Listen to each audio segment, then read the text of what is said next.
now. We're here to talk about you and the race for Senate in Nevada. What first prompted you and really inspired a run for a national level position?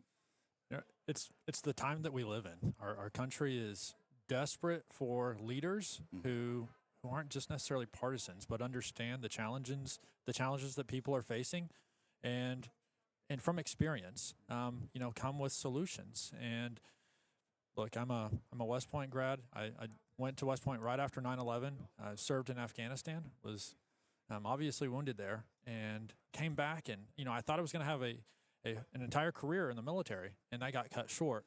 And through that though, I was able to find an incredible woman who loved me despite my scars, and she was also in the military.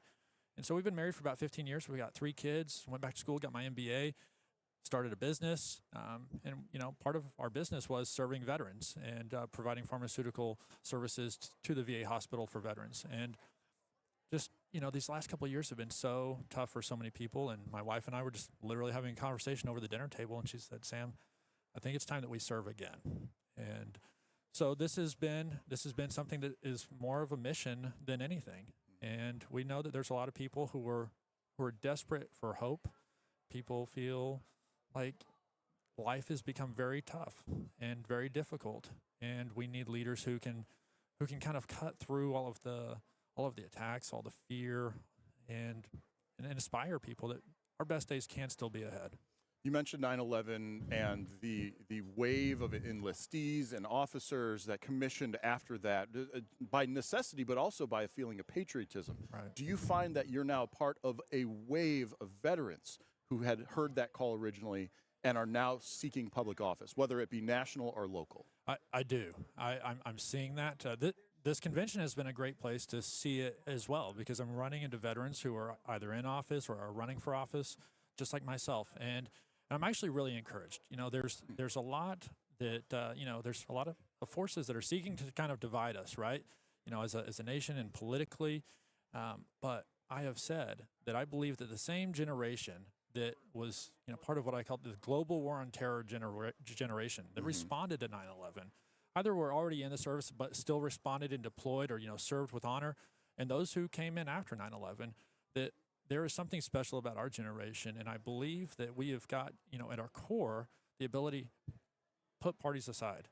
There's something that we know about being on the battlefield together, working for a common mission, that I've got a lot of hope that Americans, this generation, will come together and lead us for years to come. That is somewhat contrary to a lot of what is said on a campaign trail. Have you experienced that firsthand, whether it be some from Republican colleagues or even Democratic opponents, where on that campaign trail, it's not so much about coming together, it's more about, hey, my party, you need to support me to beat that other guy?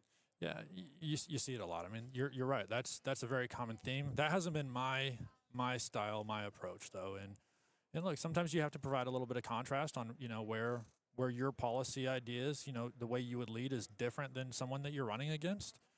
But it doesn't have to be in a personal attack sort of way, or one that stokes fear in people.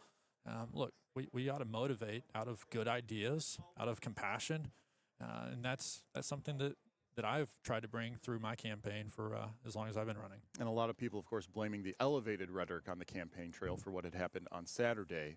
I mean, you witnessed a true battlefield. What was your reaction when you either saw or heard about that attempted assassination? Chip, it shocked me. So I was on the road. I was actually driving from Reno out to Elko. It's across the state. Going out to a rodeo. It's just going to be a great afternoon and evening. And I got a call from someone on my team and said, "Hey, Sam, have you seen the news yet?" I said, "I haven't. What's going on? I'm driving." And it said President Trump was shot. And immediately pulled up the news and saw what happened. And the feeling I had shocked me. It took me back to the same feeling I had when I was deployed. When guys that you're on mission with, that you're supporting, that you love, are under fire, you just get this pit in your stomach, and you don't know what's happening. I have not had that specific type of feeling since I was in Afghanistan, and just praise God that President Trump survived it. But that was a very personal attack. Yeah. back to the Nevada race, it's really hard still because time just hasn't quite passed far enough to talk about Senate and Nevada without bringing up Harry Reid.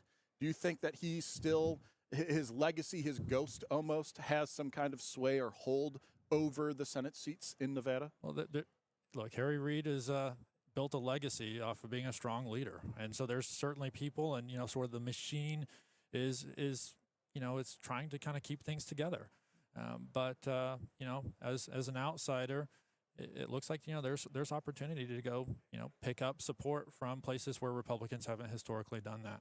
And again, my approach is not necessarily that I'm running for Republicans. I am a Republican, but I'm running for everybody because I believe at the end of the day, most of what the policies and the ideas that I have, where I want to lead, is going to help everyone. It doesn't have to be a partisan issue. And frankly, our representatives ought to be a good representative of the state, the needs, and also just the convictions of all of your constituents. So you see yourself as being someone willing to cross that aisle when you actually, assumedly, win the election and head to D.C.? Oh, absolutely. If it's going to be good for Nevada, I will absolutely cross the aisle. Okay. I got it on tape, so just in case that comes up, I'll circle back. Of course, I also wanted to touch on our nation's veterans. 2 minutes? All right, thank you. Our nation's veterans, the VA healthcare system, we're going back now to that post 9/11 enlistments commissions, the wave of those returning with injuries. Do you feel that the VA system has been treating our veterans properly, or at least on a path to reach it, improving over the last few years? Yeah, look, the VA system is the largest healthcare system in the country. And so what I tell people is there's a lot of folks that are really serving our veterans well. But there's also things that are kind of broken about it. And I've had all of my health care post getting out of the military through the VA, in part because I knew people were going to ask me, "Hey Sam, what's up with the VA?" And I was like, "Well, if I'm not getting my health care through it, then how can I really speak about it?" So I still go to the VA. And look, I've had good experiences. I've had some really frustrating experiences, but at the core of it, you've got good people trying to serve veterans, and a lot of times out of their own passion. Like they could go into the private sector, and not work as a government, physician or nurse or whatever. But sometimes it's the bureaucracy. Sometimes it's our laws. It's certain restrictions that get put in place that sort of handcuff the actual medical providers. And those are some things I think we can iron out. But in general, the VA is trying to do the right thing. We've got to allow it to be a little bit more flexible, especially in a state like Nevada where we have a lot of rural veterans that to get to a main hospital, they have to drive 3, 4, 5 hours to get there. And so we've got to figure out ways to get better access to, to clinics, mobile clinics, virtual appointments for those sorts of veterans. Well, and healthcare deserts is a broader issue too, even outside the VA system. That maybe that's something else that I wish I had the time to ask about, but in the last 30 seconds, I did want to make sure to give you a chance if there was anything else that you wanted to say.